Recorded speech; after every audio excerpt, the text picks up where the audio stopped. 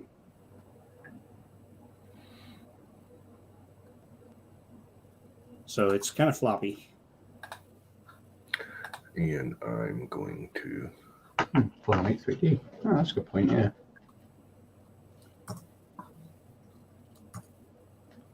So I got to work on tolerances, and I don't know if I should just start from scratch and build the model from the get-go to be a resin model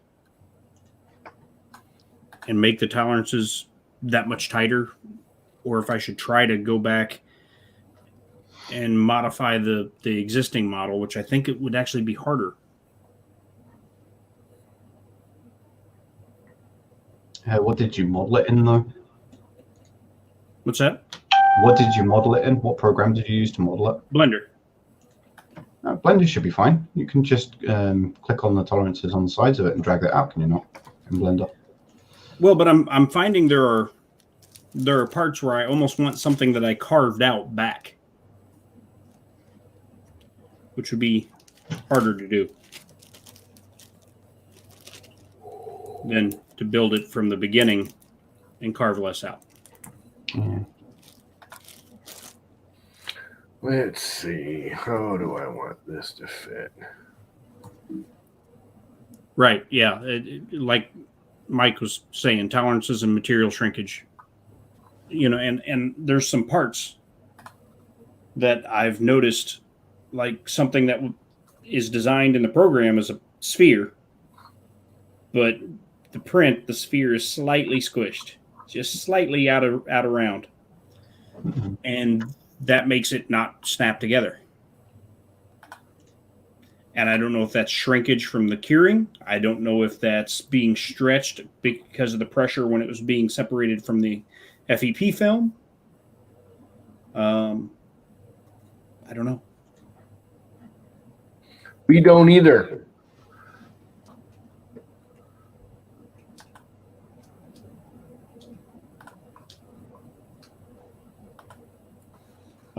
Like some of the, I don't know if this, let me look at this one. One of the ones he sent me,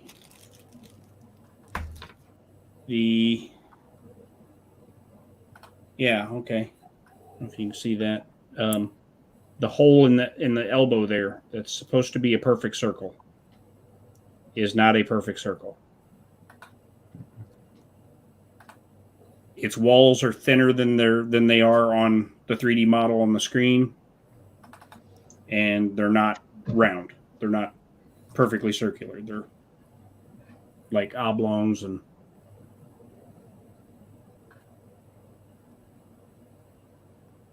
see how thin the wall ended up there on that circle? But when you go over to the 3D program, the wall isn't that thin. and the hole is a perfect circle, and it's not here.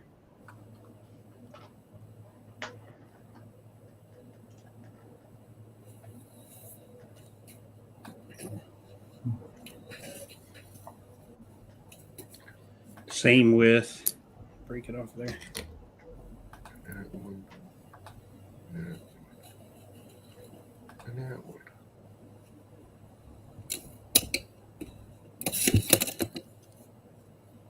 Those holes are supposed to be the same size. You can see here they're clearly not. Yeah, the top one's smaller. They're supposed to be perfectly round. You can also see they are not.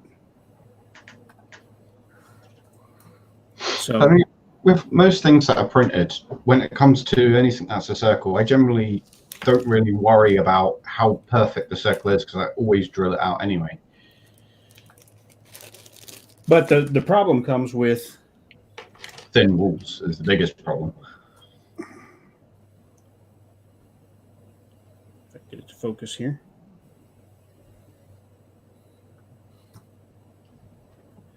Now you're trying to put a pin through the leg and through the knee. The pin is round. If the hole is not round, the pin won't go through. Yeah. Or the pin goes through too easily because the hole's too big. In some cases. Like I've got it was done in FDM, drill the pin bits fit just right. in a holder, and I use that for doing anything that's small. I'll create like a very small hole, but I'll make it so it's a little bit smaller than what it's meant to be, so that when I drill it, there's enough on it so that I can actually just drill it out, so that I'm getting the right thickness that I'm needing. Right. And that's just with one of the hand drill tools the hand chucks, and just some nano drill bits that are meant for CNC. You can buy them for like, don't know how much it would be over there. It's £1.25 for a pack of 6 over here. And they're usually. And I thought about that. I thought maybe I'll go back into the model and I'll just put, instead of putting the hole all the way through, I'll just put a divot there that'll give you a spot for the drill bit to sit and not slip out. Mm-hmm. And then manually drill the pinholes. Yeah. I mean, it is more laborious because it's going to take you a lot more time to do it. But in the long run, you are getting a better hole for that as well. If I've got anything that's the mating surface that needs to fit in nice and tight, then I will create a hole smaller than what it needs to be and then just drill it out with a drill bit, because it's a lot more easier than trying to figure out, which side of the circle is, because it comes out like that rather than a perfect circle is just squished.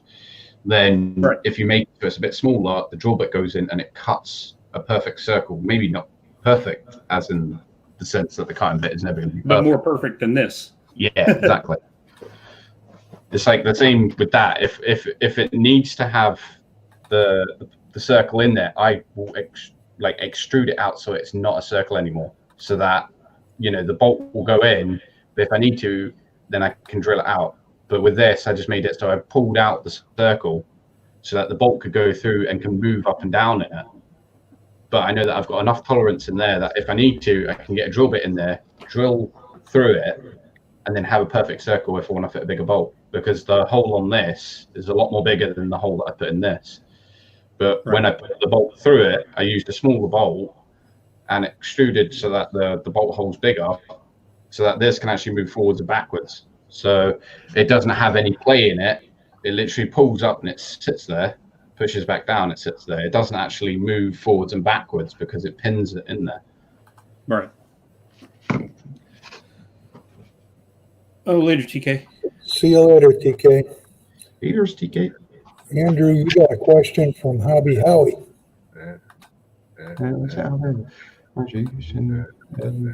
Profile with metric. And I think there might have been a little uncured resin on one of those parts. My fingers are sticky. I'll be right back. Hobby Howie? No, I'm using no meshes whatsoever. Literally, that printer is just gone in. I took off the plastic coupler that's underneath the Z-nut, put the Z-nut onto the actual bracket itself, then measured between each. I've got my nice square here, to make sure that most of the frame is all square to start off with.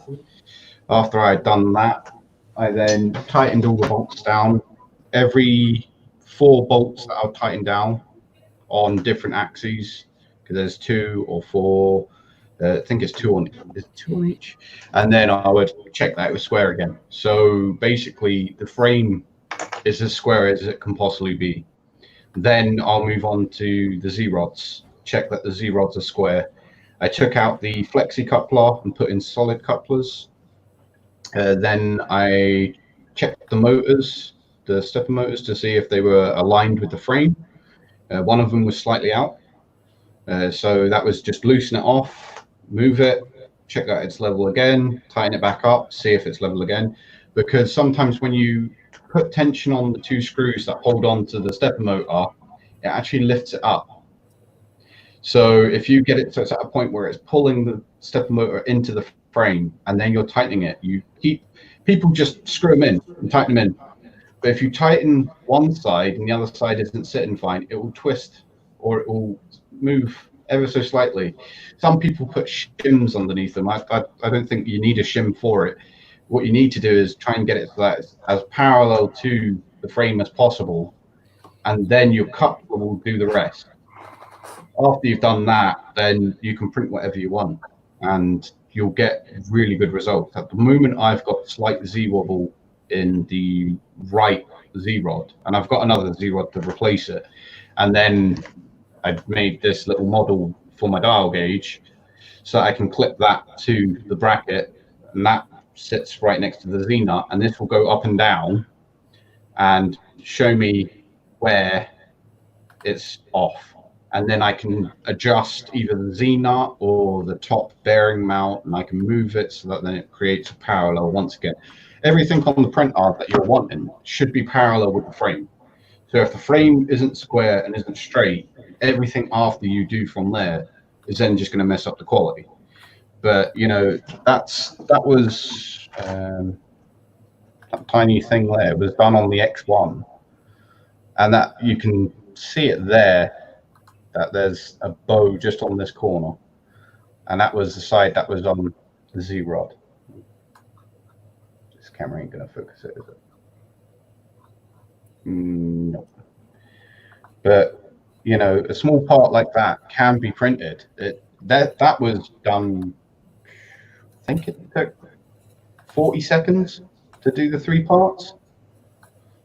That's fast. You know. And that, yeah, once again, that was 60 millimeters a second. That wasn't, you know, changing anything. It was just a test, well, basically a torch test to see if it could do it.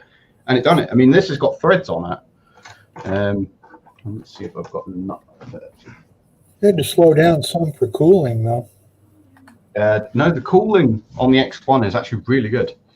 I have to admit, there's people who have already gone out and printed the new fan upgrades and the cooling part coolers and all that, and it's like, no, you don't need to with the X1. They've actually done their job and figured out, you know, that how much they need. There you go. So M3 nut. And there you go. Screws onto it fine. So the threads actually work on it. That was the thing that surprised me the most. Is that the threads on it actually work. Don't get me wrong, they're not cut perfect, so there is a bit of binding. But yeah, I can screw a nut onto it. And that's why I was really surprised. It's the only machine that I've ever had that out the box and a little bit of time playing with it to make sure the frame was straight, that I've been able to print something like that. First go.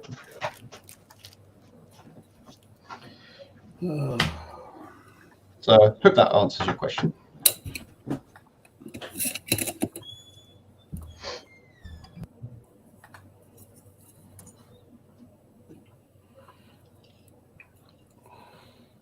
Oh, lordy, lordy, lordy.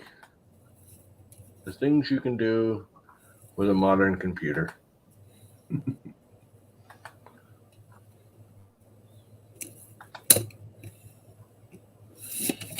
Or at least a modern application on a computer. Sketch. Let's see if that works. Well, guys, I think I'm going to run for the day. Yeah, I'm going to try and get a haircut today. Because I'm getting frustrated with this as usual. It's been nice chatting with everybody today.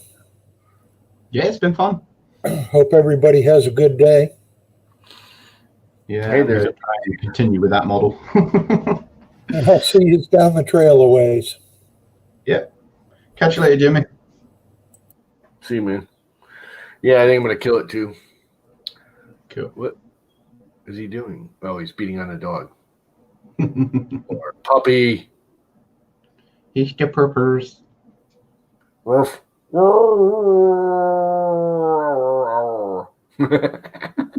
And look at Tanner's face like, don't get my damn dog started, man. I don't want to hear that freaking thing barking. Anyway, I'm going to kill it, guys. I think got crap to do. Okay, dokie. Well, thanks for having me. No problem. Probably do it again tomorrow if you're around. Yeah, should be up for that. All right, Later. It's been fun. Later, guys.